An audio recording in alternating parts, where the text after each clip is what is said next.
का हो भौजी? कहाँ जात रह? कहीं जात तना ये घूमत है। हाँ तो सुनले बानी कि रउआ बहुत पढ़ले बानी। हाँ वो तो पढ़ले है। हाँ तो एगो सवाल का जवाब दे देब का? एगो का 3-4 गो पूछ। अच्छा वो तो पहले सवाल पूछले में पता चल जाए कि कितना टैलेंट बड़ा। पूछा। हाँ तो सुना। सुनावा। पहला हाली डलला प बहुते बुझाला।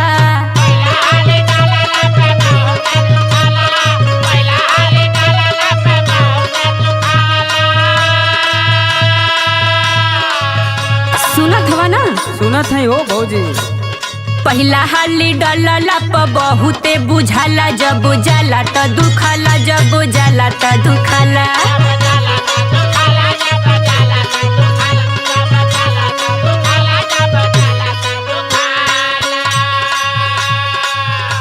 ये सवाल पूछत हूँ। हाँ तो एक हल्का फुल्का लेत हवा का? एके तो हम बहुत जल्दी बता दे। हाँ तो बताव। सुनो। हाँ सुनाव। हथावा में कंगना भौजी बहुत शोभाला।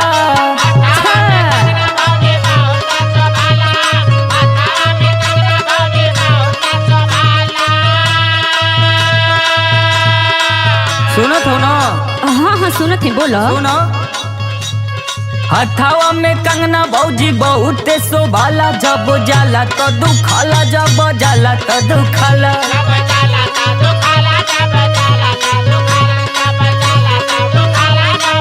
बहुत समझदार लगत हवा। वो तो है। अच्छा तो एक जवाब तो बता दिल हो। हाँ एक ठे और सवाल बाटे, पूछो। ओकर जवाब बता दो, तब हम समझब कि नहीं पढ़ल लिखल तू कामयाब भइल बड़ा। ठीक है पूछो।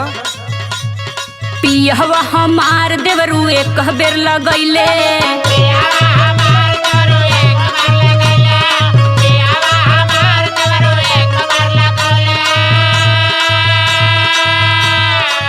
सुनत हवा ना? सुनत है हो। हाँ तो ध्यान से सुनी हो।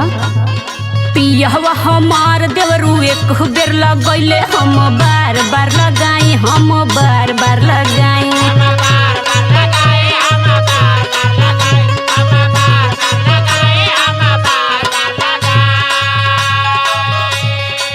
तनी एकर जवाब बता दो तो बड़ा कठिन सवाल पूछलू।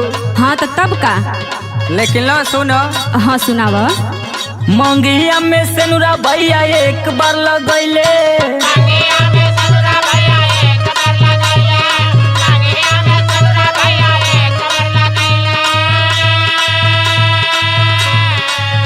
सुनत हो ना? हाँ सुनत है, बोलो। हाँ तो गौर से सुनिए। हाँ सुनत है। मंगिया में सेनुरा भैया एक बार लगैले, भौजी बार बार लगैली, भौजी बार बार लगैली। वाह देवर जी वाह।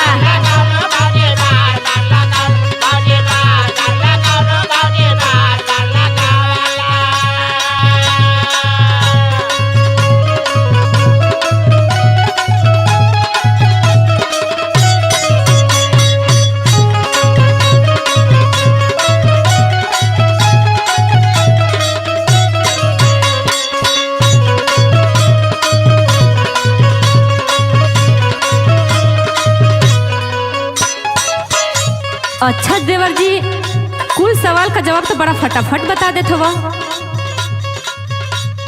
लगा तो कुछ ज्यादा पढ़ल लिखल बड़ा ना? हाँ स्कूले के पीछे पढ़ले है ना। अच्छा ये बात बा। और तो एक ठे और सवाल बा, तनी ओहू का जवाब बता दो। पूछा। एक बित्ता डाल हमके रोज उहिलावे।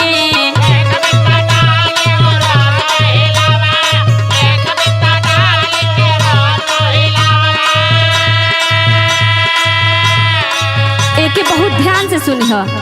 सुनत है ध्यान से। एक बित्ता डहल हमके रोज उहिलावे, दोनों बेरा उखियावे, दोनों बेरा उखियावे।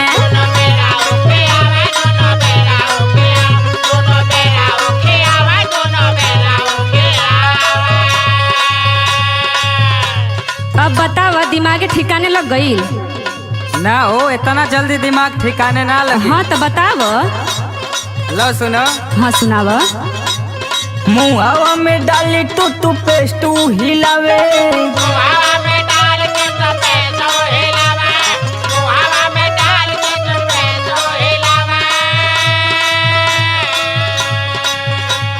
मुहावा में डाली टूटू पेस्ट हिलावे। खाना दोनों बेर खिलावे, खाना दोनों बेर खिलावे।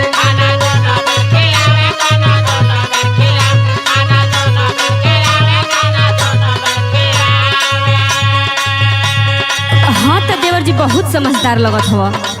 वो तो है ही आई हो। इतना फटाफट जवाब बता देत बड़ा, हम तो सोचले भी ना रही है कि तू इतना समझदार हवा, इतना टैलेंट हवा। लेकिन सुनो, सुनाओ। एक ठे और सवाल बा, ओकर सवाल का जवाब बता देबा तो हम समझ जाए कि हाँ। ठीक है पूछो। हाँ तो सुना, जब थुकावा लगाई देवरू तो हबे उजाला।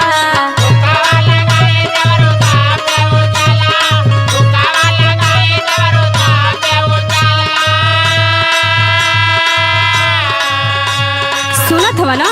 सुनत है हो।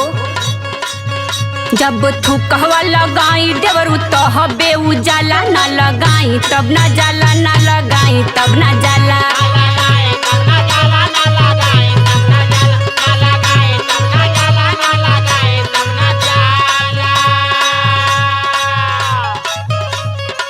बताव। भारी सवाल पूछत हो। अरे तो हमहू पढ़ले बानी, वही आधार से पूछत बानी कि देखी रहुआ के आवत बा कि ना। ना हम ना बताइयो, हम जात है हमारी खेत में सार चरत है। काहे अबले तो कहत रहा कि बहुत पढ़ले बानी, अब का भइल बताव। अच्छा तो लो सुन लो। हाँ तो सुनाव। सुइया में डोरा भौजी थुकावे से जाला।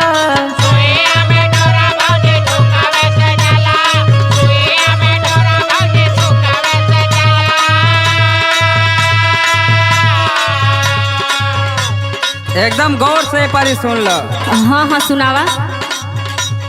सुइया में डोरा भौजी थुकावे से जाला। जब लगावे लूट जाला, जब लगावे लूट जाला।